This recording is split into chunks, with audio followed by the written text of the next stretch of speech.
Au fil de ce roman, nous apercevons des tendances narcissiques de roman. Il essaie toujours de maintenir une bonne image de lui, même durant son procès. La vie qu'il s'est créée est basée sur l'amour qui existerait entre lui et ses proches. Est-ce qu'être aimé était aussi important pour lui? Tout semble indiquer que Roman fonctionne par rapport à sa place dans son environnement. Il fait tout pour briller. À l'université, il était invisible, donc il invente des histoires pour qu'il se fasse remarquer. Est-ce sa façon d'être, persistant tant qu'on ne l'accepte pas ou on ne l'aime pas?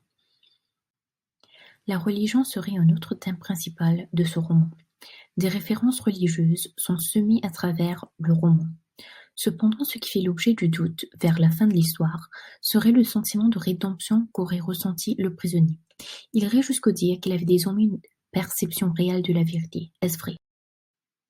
Nous rencontrons à plusieurs reprises la notion de la foi et celle du pardon. L'idée d'associer ces notions nobles à une affaire aussi obscure ferait sans doute tourner quelques têtes.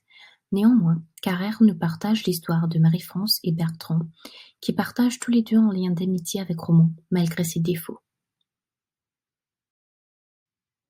L'affaire Roman bouleverse Emmanuel Carrère et il n'arrive pas à l'écrire. Il prend du temps pour décider de l'exécution de l'œuvre et finalement opte d'en être le narrateur. Il se met lui-même en scène, il partage les difficultés de l'écriture. Il ira même jusqu'à visiter les lieux qui étaient importants pour Roman. Pour conclure, ce texte se base sur l'histoire de Jean-Claude Roman.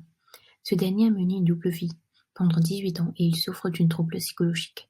Il tue sa famille et essaye de faire une tentative de suicide. Emmanuel Carrère se lance dans l'écriture de cette œuvre qui lui prendra 7 ans pour achever.